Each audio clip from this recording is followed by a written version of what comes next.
And outdoors, you can do it without a mask. The light at the end of the tunnel, thanks to the hard work of so many, is getting closer. We will take the right measures at the right time to protect our people and promote our businesses. For Boston's continued reopening allows 3 weeks of additional time to vaccinate vulnerable residents, accommodate dense neighborhoods, and support complex business districts. I'm just looking forward to getting back to normal. I go along with what's factual, correct, and has been proven to be true. You need science, you need facts. We have both. As long as you're able to be safe.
All right, so hopefully that fixed the audio issue here. Folks who are listening to me, tell me if you can hear me right now. You know, this is how it is, y'all. Like, you know, we are here in real life and we are doing this thing right now. So, for folks, we want to welcome you back into the room. This is Crystal Haynes from Common Narrative. Common Narrative explores the media's perception, the media's effect on public perception across all lines of diversity. And we're going to go deep beyond the headlines here and talk about the stories impacting your everyday life. You know, Massachusetts Governor Charlie Baker, again, lifted those states' outdoor mask mandates and plans on relaxing COVID-related business restrictions beginning on May 10th. And what's the risk reward here is the question that we are asking. We're talking about reopening schools, businesses, and public health. And what's the plan for the remaining 65% of the state fully vaccinated? Joining the conversation this Sunday is May 2nd. It's May 2nd. The Massachusetts Teachers Association's Mary Najemi, Dr. Charles Harnsborough, Junior Professor of Epidemiology at Boston University. But first, I want to welcome Beckma Shagun Idawu to the talk, talking about the impact of the pandemic and what it has on Black business and reopening and what that will mean to the economies of color here. Well, I appreciate the opportunity to even talk about this. And yeah, when we talked about this last year, you know, I think the headline was that Beckma was against reopening. At that time, we were moving, I can't remember which phase now, but you know, I'll start here. You know, April 30th, the mask mandate outside lifts. That is unfortunate because I think a lot of, at least at my office downtown, I was already seeing people playing fast and loose with the mandate anyway. And so, you know, would have loved to have seen that extended because I still think that even though we see the trend going downward of infections, at the end of the day, we're not at zero. And I think we need to still be as cautious as possible to avoid spreading COVID-19, even as vaccinations go up. But in terms of the phased approach to reopening, I think it makes sense. We support the governor in what he laid out. But at the end of the day, we are still going to be talking about, at least for Black businesses and other minority businesses, that we have to provide more capital to our businesses to even prepare for whatever reopening looks like. I mean, we talk a lot about how, for the next 8 months, nobody's going to go back inside because we've been stuck in our homes this whole time. And our businesses right now, if everything reopened today, we would not be prepared. And so we need to make sure that, what the federal government provided was great. What the state provided in December was really important. But now in April, moving into May, folks need a further injection of capital to ensure that they have the inventory, the staffing, et cetera, to be prepared for the massive amounts of people who are going to come out and patronize their businesses. And Shagun, for folks who may not understand what the effect this has had on Black and minority businesses in terms of the pandemic, will you sort of say more about that for folks? Mm-hmm. Well, I'm starting to get tired of this phrase now, but it still applies that when white America catches a cold, Black America catches the flu. And that certainly was true for the Black business community, where we were already in a precarious position before COVID-19 reached our shores. We already understood the lack of distribution of capital. I know a lot of times we talk about access to capital, but we know where the money is. It's just that they don't give it to us. So there was already a lack of distribution of capital. We still needed a lot of technical assistance to ensure that we were prepared technologically to enhance our businesses. Staffing was an issue, et cetera.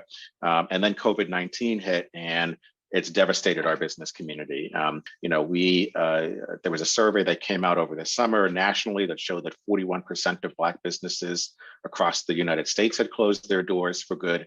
And here in Massachusetts, a survey that we conducted with MassInc Polling Group and Amplify Latinx and so many others found that 11% of Black businesses had shut their doors for good. And that about 9% of other minority businesses had closed their doors for good. So that has massive implications, not just for communities of color, but for the mass economy overall. And I know that there was a report that just came out this week showing that the Massachusetts economy exceeded economist expectations. Those reports are always look at, believe that the rising tide lifts all boats. And I guarantee you, if you were to dissect that data and look at communities of color, our businesses, unfortunately, are not bouncing back at the same rate and scale that we see in other communities. So we still need massive amounts of support, particularly capital, to invest in our businesses. And then we can begin to move toward, what we're all hoping for, which is an equitable recovery. I know BECMA has really been key in really lifting up Black and minority businesses. Tell me about what this last year has been like for you, for BECMA, for the folks trying to get that capital raised for Black and brown businesses. Well, it's been tough, but that's what we signed up for. And at the end of the day, we understand that the development of some communities cannot coexist with the underdevelopment of others. And so we also understand the incredible importance or important role that Black businesses play in Massachusetts being able to claim to have such a healthy and robust economy. As an organization, we represent the 2,000 Black firms that employ 17,000 Mass residents that earn a collective revenue of $1.9 billion. 600 million of that goes out in payroll and benefits to keep folks employed at livable wages and help sustain their families. And all of that money comes back into Massachusetts. And so, the last year has been, difficult for our organization, but not at all as difficult as our members and other Black businesses here in the state. And so, because of the resilience of our business members and entrepreneurs, that has made us steadfast in all of the rooms we've been in, whether it be with the governor or with congresspersons or corporate giants, CEOs, being resolute and firm in our determination to ensure that our folks are getting what they deserve and what they've earned. And so, in terms of what we've been able to do, one of the first things we did when we surveyed our members back in March to understand what the impact of COVID-19 was to partner with the LGBT Chamber of Commerce and Berkshire Bank to create something called the Futures Fund, which extends a line of credit up to $50,000 for our business members. And more than $1 million of that has gone out to our business members.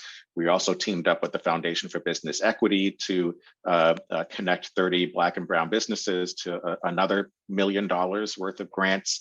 And we ensured that many of our members got access to that first round of state funding, where there was $51 million that the state made available, and 100% of that money went to women and minority-owned businesses, and many of them were our members. And so, we continue to push to ensure that not just the federal government, but the state government, even when we're thinking about here in Boston, the grant funding that they've made available, we're constantly pushing to make sure that our businesses are at the front of the line and prepared not only to apply for this money, but to receive it and invest in their businesses and our community.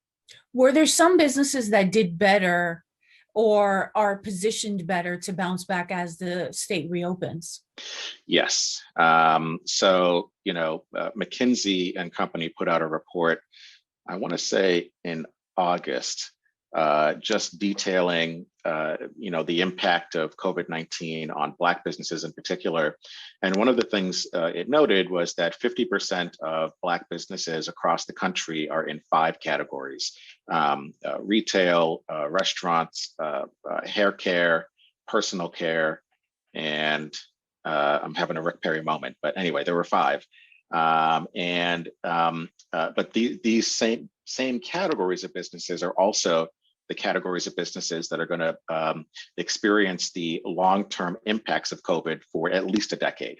And so businesses in these industries are going to face a really tough time bouncing back to not just pre-COVID levels, but getting into a place where they can begin to build on a firm foundation and build out, healthy revenue stream.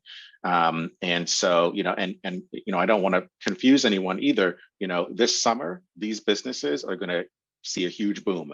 But as things begin to wane down, they're going to kind of get back into a lull if we're not, if they're not preparing themselves right now for that. And we also have to understand that while we're all getting the vaccine right now, that doesn't mean that COVID is going away. And so we also want to make sure our businesses are being prepared for for any eventuality of COVID, of some variant coming back.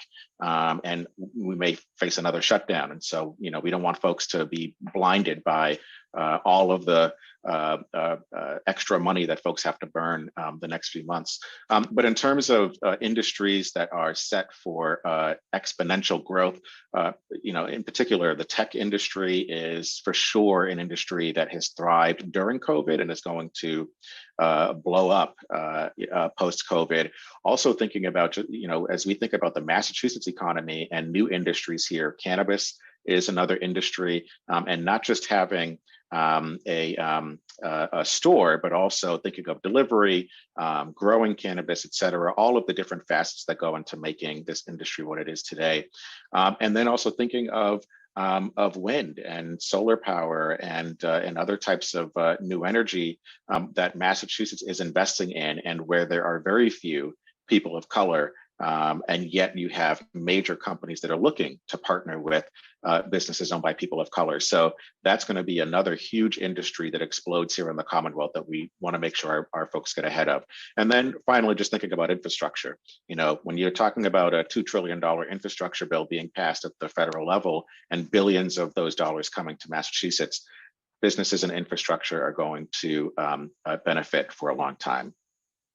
How helpful has been the commitment for Mayor Janey's administration on securing minority contracts, making sure that those folks end up at the head of the line? And I had a conversation with Reverend Mariama White Hammond, who's now the new environment chief, talking about connecting those green jobs to communities of color and getting young people excited about going into those industries that you just mentioned. How helpful will that be in allowing Boston and also the state, if they take this on as a model in getting minority businesses, Black and brown businesses thriving after the pandemic, if we get past this pandemic, which hopefully we will.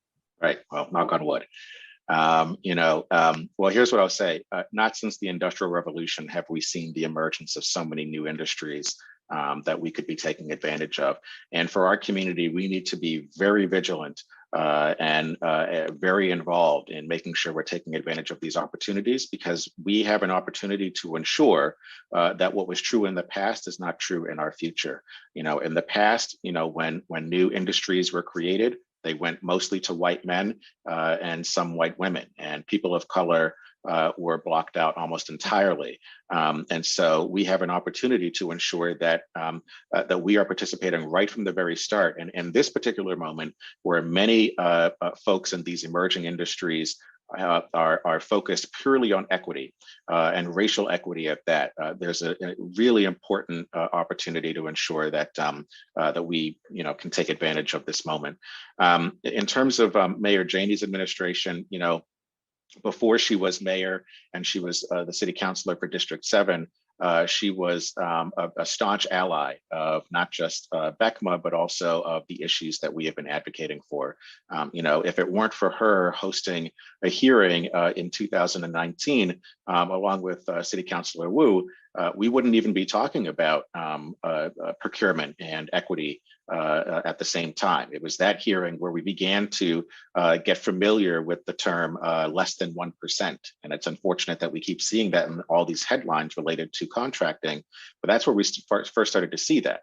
And so she has certainly proven herself, along with several of her colleagues, her devotion to addressing this problem. And so as mayor, she made several announcements that showing her commitment to increasing contracts with Black and brown businesses. I think the important first step she took was the Contracting Opportunity Fund, which helps to ensure that people who are not certified as a minority business can apply for a grant, get certified during the process, and potentially receive that money at the end of that process, which is going to help to grow the list of businesses available to do business with the city. So we know that she's devoted to this issue, and we're looking forward to continuing to work with her on it.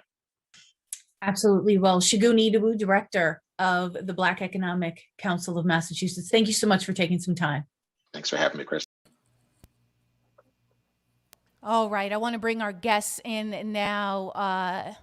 And I want to make sure that I have everyone's name right, because I know that Dr. Hornsberg, you go by Robert, not Charles. So apologies for that. I want to welcome folks back to the show. This is Common Narrative on Spark FM, and we are talking about reopening Massachusetts. And we know that the mask mandate has been lifted outdoors, if you're not in a crowd, that is. And we also know that by August 1st is the goal for the state of Massachusetts to fully reopen, as long as vaccination efforts and everything stay on track. Before I start asking you questions, right? I want to play some sound that I collected from this week that really talks to the feelings that are happening in everyday communities, and also on the federal level, on the state level. So I want y'all to take a listen, and I'm going to ask you to react to it.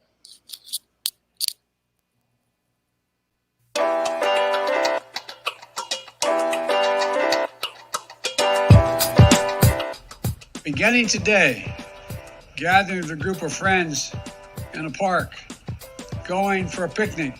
As long as you are vaccinated and outdoors, you can do it without a mask. The light at the end of the tunnel, thanks to the hard work of so many, is getting closer. We will take the right measures at the right time to protect our people and promote our businesses. For Boston's continued reopening allows 3 weeks of additional time to vaccinate vulnerable residents, accommodate dense neighborhoods, and support complex business districts. I'm just looking forward to getting back to normal. I go along with what's factual, correct, and has been proven to be true. You need science, you need facts. We have both, as long as you're able to be safe.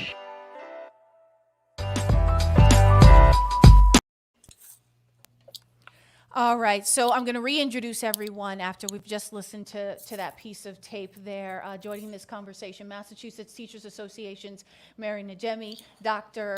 Robert Hornsberg, Professor of Epidemiology at Boston University, and LaToya Gale, founder, creator of Boston School Finder, but an advocate on so many levels for parents in the city of Boston. I was there at March Like a Mother, and so I know you've been doing this thing. And I want to start first with Dr. Hornsberg. Talk to me about, the hope is that the state reopens fully on August 1st, as long as vaccination efforts stay at where they are. And do you think that the state is ready to reopen from an epidemiology standpoint? I'm happy that we're making progress, and sorry about the echo, our numbers are coming down.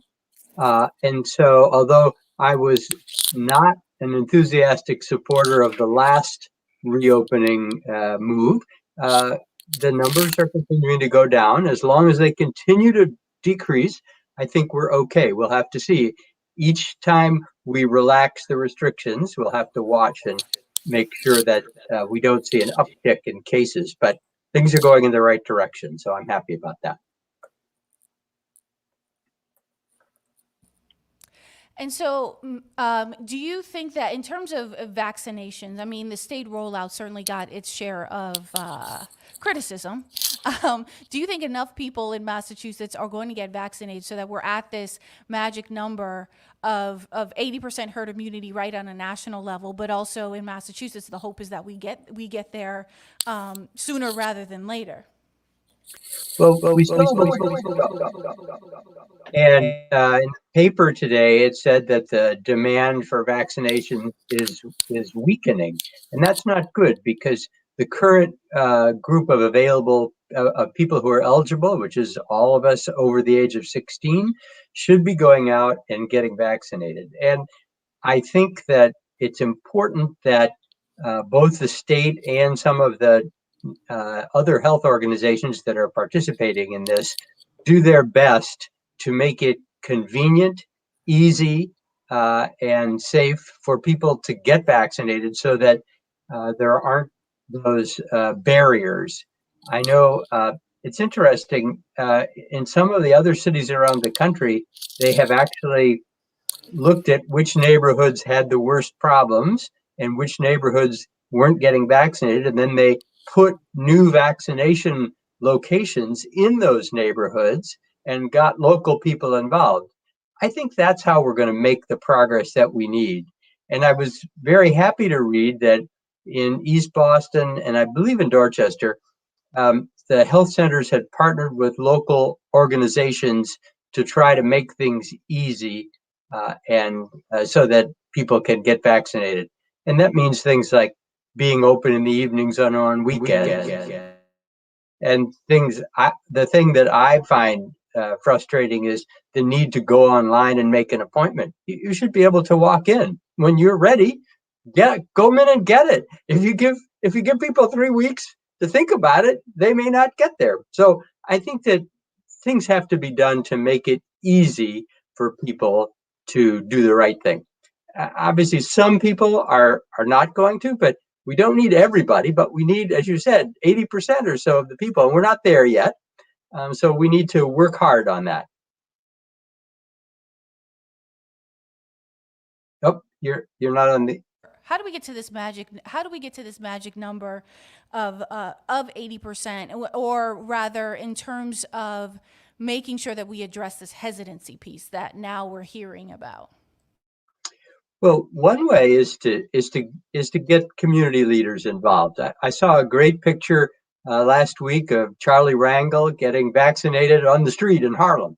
I mean, this is taking it to the community with a local leader that people trust and respect. This is how you get people. I mean, people aren't just, not everybody trusts the medical establishment. I don't fault that.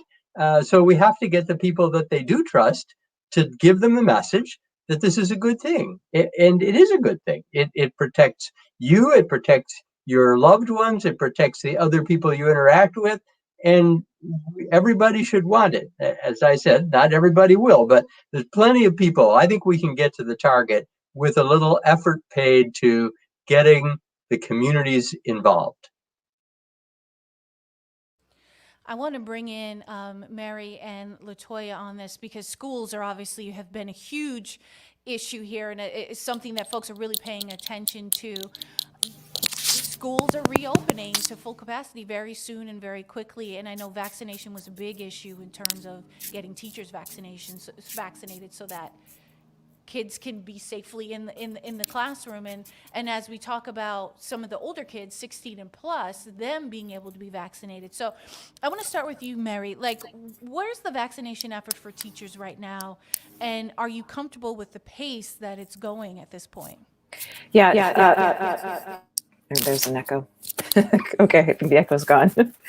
So first of all, I just want to state that from the very beginning, from March 16th, a whole year ago, all of the education units, be it unions, the Massachusetts Teachers Association, the AFT Massachusetts, the Boston Teachers Union, really had two top priorities around pandemic education. Number one was insisting that our school buildings have ventilation systems that can actually control infection. And we can't talk about the pandemic without talking about pre-pandemic.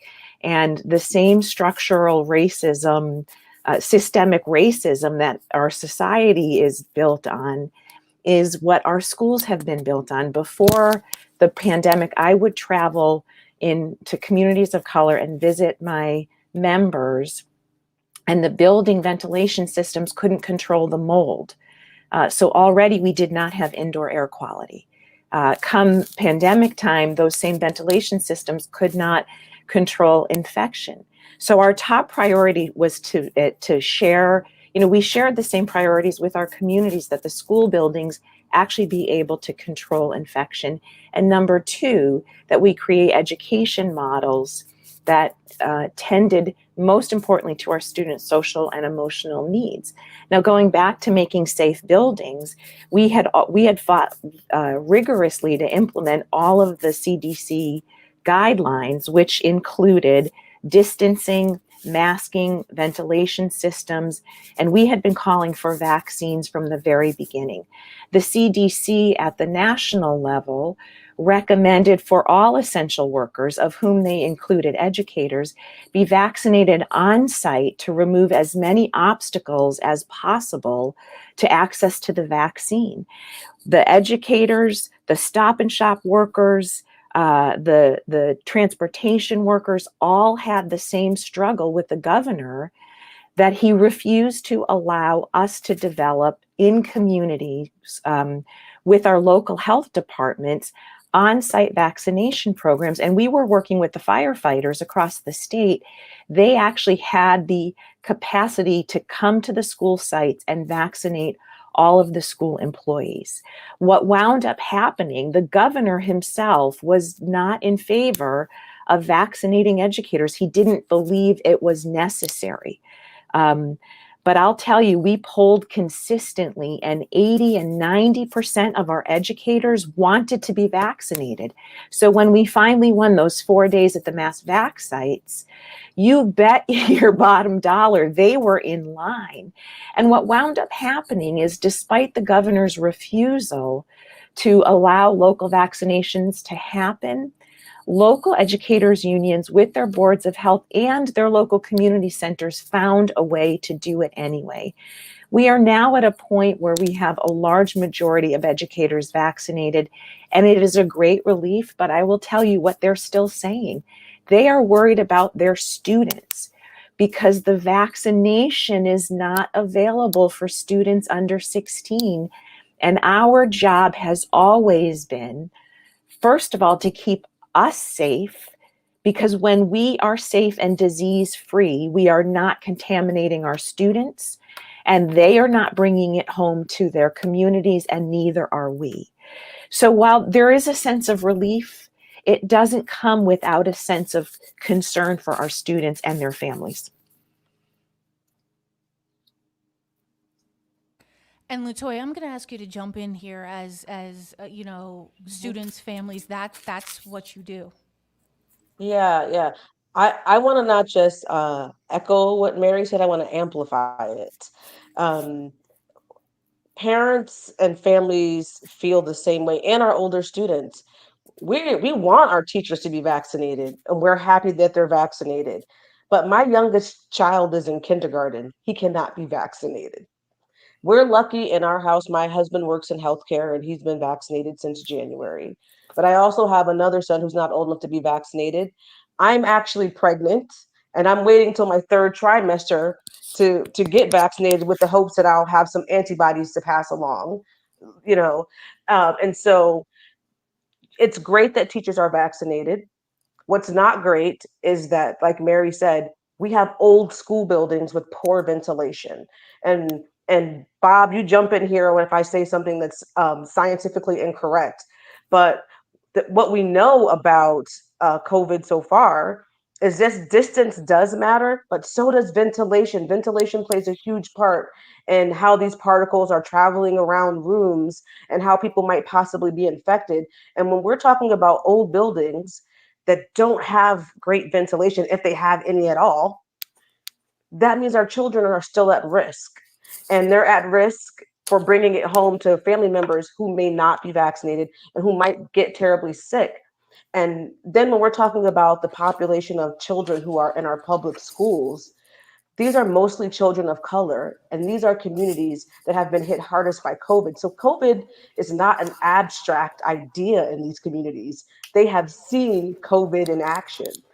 And it's a real fear and concern. And so when we talk about reopening, and I think Mayor Janey said it, the right measures at the right time. We have to take into account science, but we also have to take account into that social emotional aspect of it when we're talking about people who are hesitant to take a vaccine and who have seen COVID actually ravage their families or themselves. How do we take all those factors into consideration when we decide when and how to reopen our essential services, which education is essential? um, but making sure that we do it in a way that doesn't lead to more mistrust, that doesn't lead to unsafe environments where families and children and teachers are getting sick, and not spiraling us into some other, you know, surge, because we have variants that are very present here now. And though these vaccines are amazing and they're highly effective, you know, they're not 100% effective, and we don't have lots of treatment yet for COVID, even though we have vaccines. And I've seen that firsthand in my family. My oldest sister was on a ventilator for like 2 months in the hospital. I have seen COVID. It is scary to me. And when I think about education and the fact that, you know, systemic racism and inequities existed prior to COVID, what you're doing is you're asking families to trust a system that pre-COVID didn't do right by them, to do right by them when we're in a pandemic and literally lives are at stake. And so when we talk about the right measures at the right time, we have to take all of those things into account, but especially how it's going to impact the stakeholders. You know, even this week, BPS announced, or last week, BPS announced a commission for how to spend emergency funding from the federal government, $400 million. This commission was full of external stakeholders. Where were the teachers? Where were the school leaders? Where were the families? Where were the students?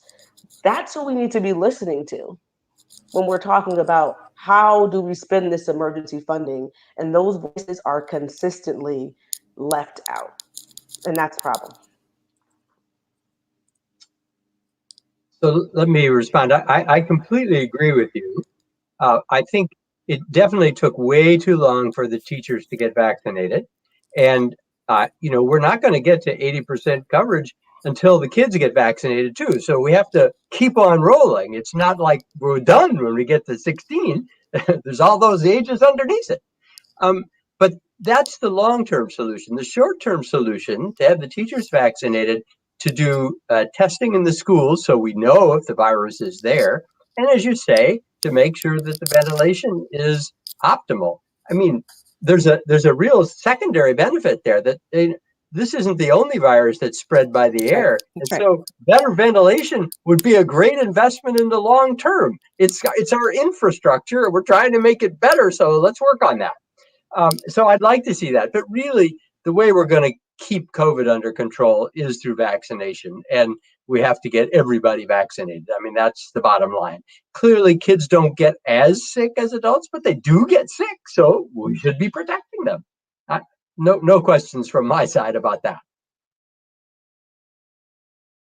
I also want to ask you all, as the outdoor mask mandate has been lifted, are there concerns that people are going to, like Shagun said in his interview, people are going to start playing it fast and loose, and suddenly you're going to see some of these, the vigilance sort of diminish, and maybe we're not going to be as strict in school about bringing your masks to school or playing outside and coming inside and things like that. And is there a concern that that lax behavior will also lead to an uptick, and we might end up back where we were, several months ago? Well, right. I mean, the mandate was only lifted for people who are vaccinated. So the way I see it, there must be an awful lot of vaccinated people out there. But I think that you're right. I mean, one of the nice things about the mask mandate was it reminded us all that we're still in a pandemic, which we are, and hasn't gone away. And that is a little bit worrisome. I mean, I was out riding my bike yesterday without a mask, and I was very happy, but I have been vaccinated. And I hope all those other people that weren't wearing masks have been vaccinated as well, because that is the mandate. And it is important for us not to take our foot off the pedal until this epidemic is really over. And it's not over yet, but it is heading in the right direction. And, it's completely understandable that we all want to just get back to normal, right? But we have evidence at the school level. And before I even say what the evidence is, I can't emphasize enough what LaToya, you said about whose voices have not been listened to. For the entire year and several months, educators, families, but families of color have not been listened to. It has been generally middle-class white families that the commissioner's decisions were based on. And the science that he cherry-picked to show that schools are not dangerous places for COVID. Well, first of all, to the large degree that COVID hasn't spread in schools was because of the work of the educators' unions. We insisted and we bargained. Our bargaining rights actually have a positive impact on the community. We bargained over ventilation systems to be fixed as the number one condition that we set for returning to school. But we bargained over pool testing. And that was not distributed equitably. We fought with the commissioner for 9 months to say the state needs to pay for systematic pool testing in every school. It wasn't until January of this year that he decided to implement that program, but the state only paid for 6 weeks. So our schools in communities of color who have been chronically and historically underfunded didn't know if they would have the resources to pay for the rest of the school year. And lo and behold, April 1st, he announces the state will pay for the rest of the school year. Well, it was too late by then. So we don't have a robust pool testing system in place yet. It's growing, but it's not as robust as it should. But the evidence that we have about when people get laxed in their behavior is seen after every school vacation, whether it was the December break, the February break, the full reentry into school on April 5th. There were rises in cases of COVID in school for 2 to 3 weeks following. So we know that was directly related to us being away from school, families going places and perhaps not keeping their pods, perhaps not distancing, perhaps not masking. So we can watch these trends that should give us pause, that when our leaders are saying we can start relaxing, people might over relax, and then that has a negative impact on everybody. No, absolutely. I think the messaging is confusing for people as well. Um, from our governor or even like from the CDC, I think the messaging, I think the people don't hear the part about if you're fully vaccinated, you can do this. They just hear, hey, we don't have to wear a mask. And people get excited about that, but they don't hear the rest of it. And so people or they don't even hear all the other details like, if you're fully vaccinated, but it's more than one household, and there are some people there who are not vaccinated, you probably still should mask if you're inside.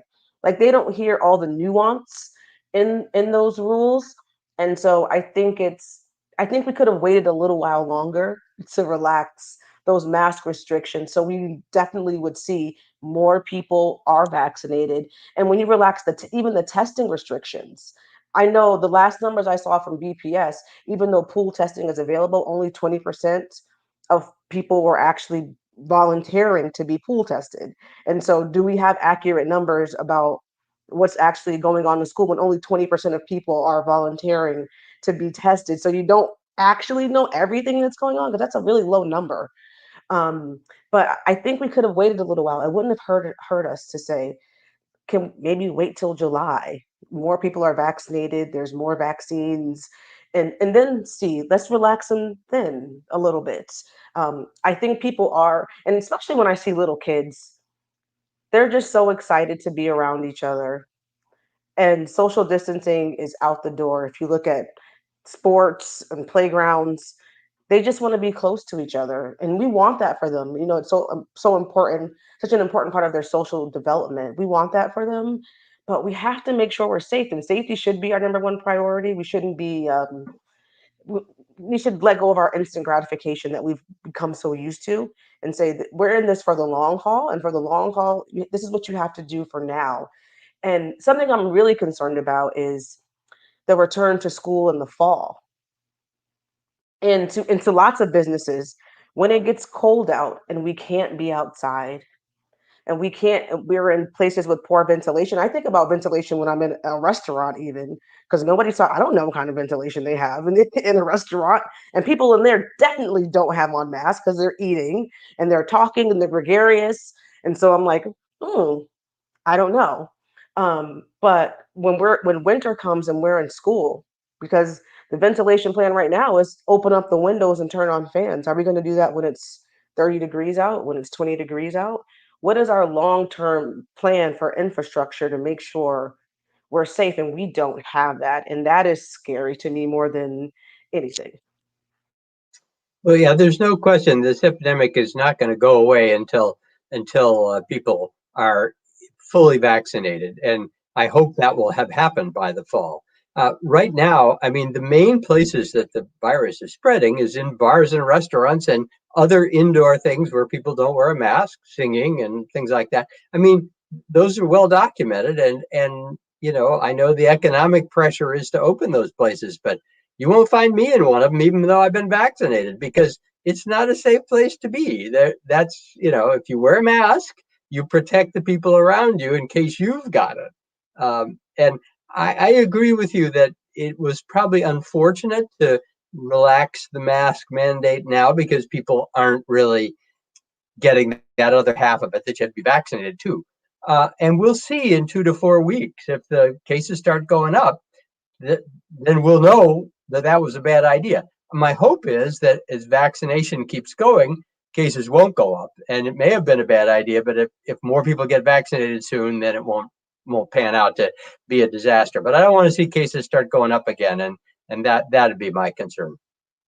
And I just want to pick up quickly on the last note that LaToya said.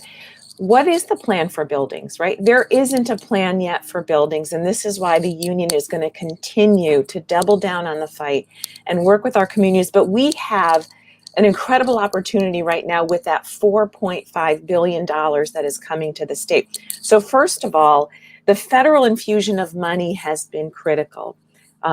There has been 814 million already designated to every single school within Massachusetts with one round of money. And now we have this additional 4.5 billion. Apparently the governor wants to put about a 1.6 billion back in the rainy day fund. It's pouring, we need that money. But this is an opportunity to finally create green new school buildings, to solve all of the ventilation problems that have been neglected because of continued deferred maintenance, to create green learning spaces, right? To really actually think about building what we call a community school. Schools over the years, because there's no social safety net, and again, that is an outcome of structural racism, of disinvestment in our communities, schools have been expected to feed our students. And during the pandemic, not only were we then feeding them Monday through Friday, breakfast and lunch, we were giving them food to take home on the weekends because suddenly our most vulnerable families lost their jobs. Schools are expected to tend to mental health, provide space for our homeless students to do their laundry and shower.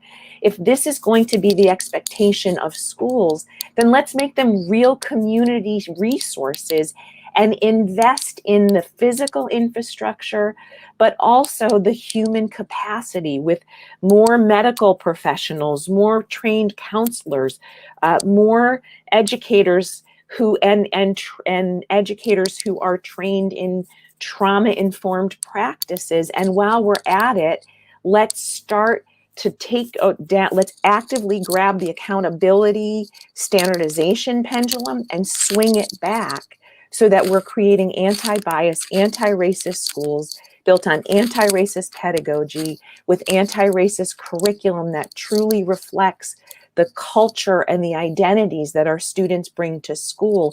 That's when they're going to succeed. And now is our moment to do it. It's quite a popular thing in society. Well, I completely agree with you that we need to be working on the education infrastructure, particularly in the communities that haven't had any work done on their infrastructure in a long time, which is mostly our minority communities. However, I have to be honest and say that building a new school from the ground up is going to take too long and not have an effect on this epidemic. It might have one on the next one. But we really need to focus on what we can do to improve ventilation and quality of the educational experience in the short term so that it can have an impact on this epidemic. I want to ask you all because, part of what we do is we examine the media's effect on these particular issues. And my question to you all is, what role has the media played in perhaps any sort of misperception as to what the rules are and how safe we actually are?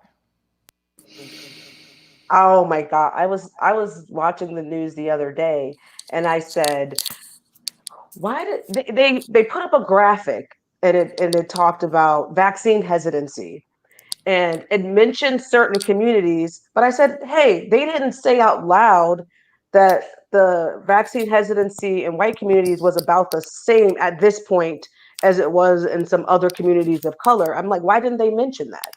The media helps to perpetuate narrative. They latch onto narrative. I don't know why, but they latch onto some narratives, and that's what people hear, and that's what people believe. Even when they're talking about, this new, you can take off your mask, and that's like the headline: "Take off your mask, everybody." And people just, people are busy and they're kind of passively watching things, and they just start, "Oh, you don't have to wear a mask anymore, so it must be safe," and and that's not true. Or even when people talk about the Tuskegee syphilis experiment and that being the reason why people are hesitant against vaccines. Let me tell you, my parents are from Tuskegee, Alabama. My grandfather was a part of the Tuskegee syphilis experiment. My family is vaccinated. I just want to I want to put that out there.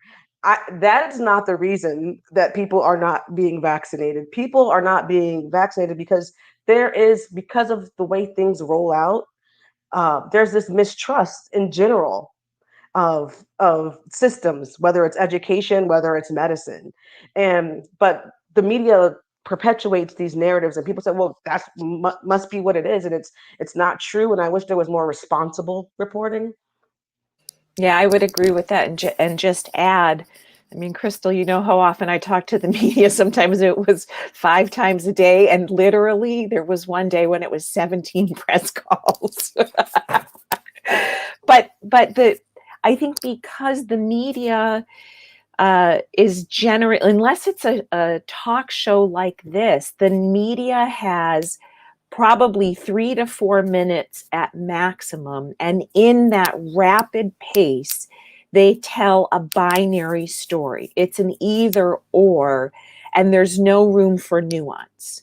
Every time the CDC came out with guidelines, the headline, like what LaToya was saying, is one, they would report that the CDC says one mitigation strategy can be laxed and schools will be safe, when what the CDC actually said, schools will be safe if these 7 things are in place simultaneously, right? So because the media operates in sound bites, we too often fall into a binary situation or a narrative.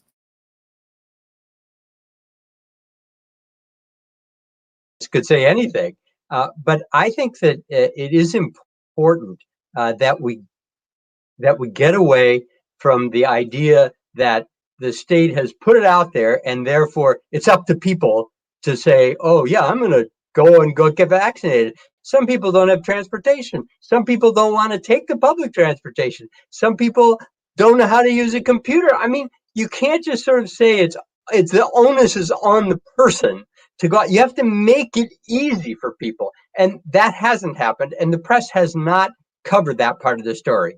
We're so into this American thing about it's all on the individual. You know, if I eat too much, it's my problem. It's not the problem that people have been selling me all this stuff that made me fat.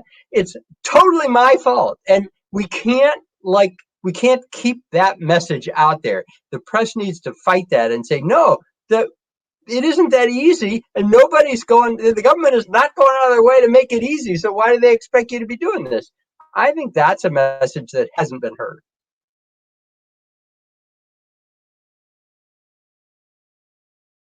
So how do we do better? How does the media work to be more responsible in guiding people through this pandemic? Because I have to tell you, you can report a story and then you still get folks who only read the headline.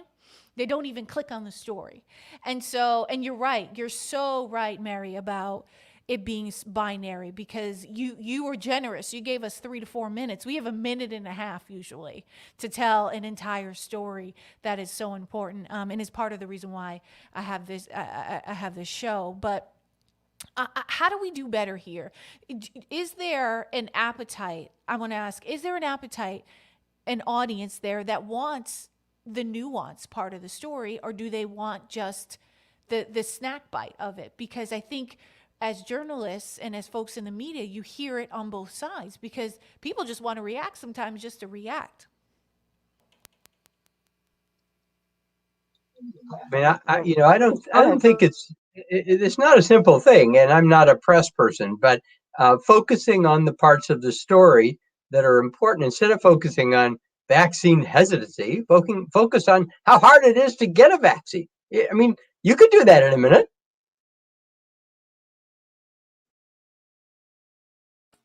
Yeah, I think sometimes it's the frame instead of the time, right?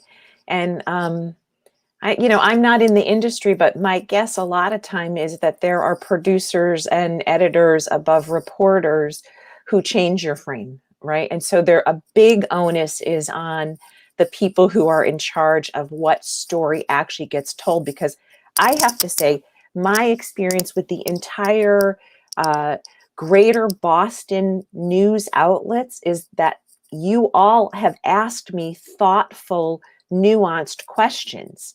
And then often you take an important soundbite, but often the frame comes out different than the way the conversation was. So I would put a large responsibility on the producers to do a better job and get it right. Because, Crystal, I do think there is an appetite. People want the truth. They want to understand. and it's possible. And it's hard. It's hard to. I mean, I think what I see is we're blaming the people who aren't getting vaccinated, and I think blaming is not the way to get those people to get vaccinated. You should be making it easy, popular, socially acceptable, and the media could help with that. Instead of all this focus on, oh, these are the bad people that aren't getting vaccinated. There's lots of good reasons these people aren't getting vaccinated. We need to find out what they are and make them go away.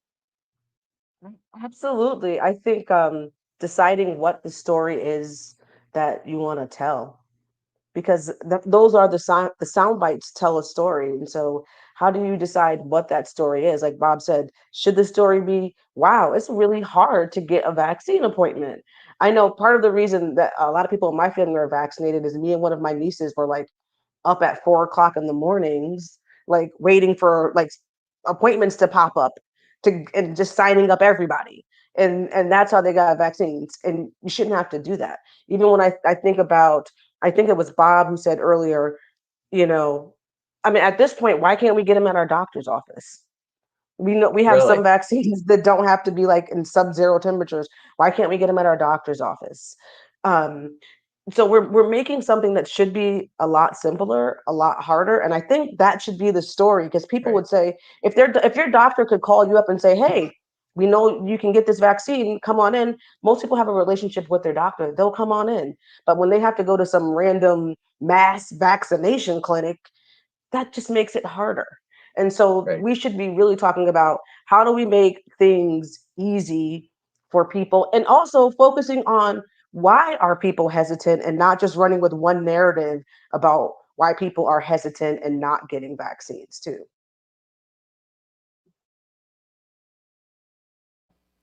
All right. Well, that I think we're going to have to wrap up this conversation, and I apologize that even an hour was not enough to talk about this, but I hope folks got some really great information as takeaways here.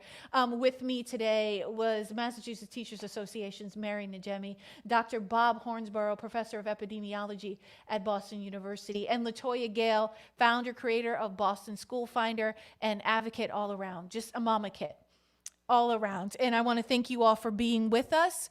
I'm Crystal Haynes, and this is Common Narrative. We will see you next week. Make sure you will follow all of our social media platforms as we are going to continue this conversation. We have advocacy toolkits that are on our website, commonnarrative.media, and that is how you can jump in and start doing this work as well. And we're going to continue to do the work every Sunday at noon right here on Spark FM. You guys have a great day. And remember, knowledge is power and power is change. We'll see you next time.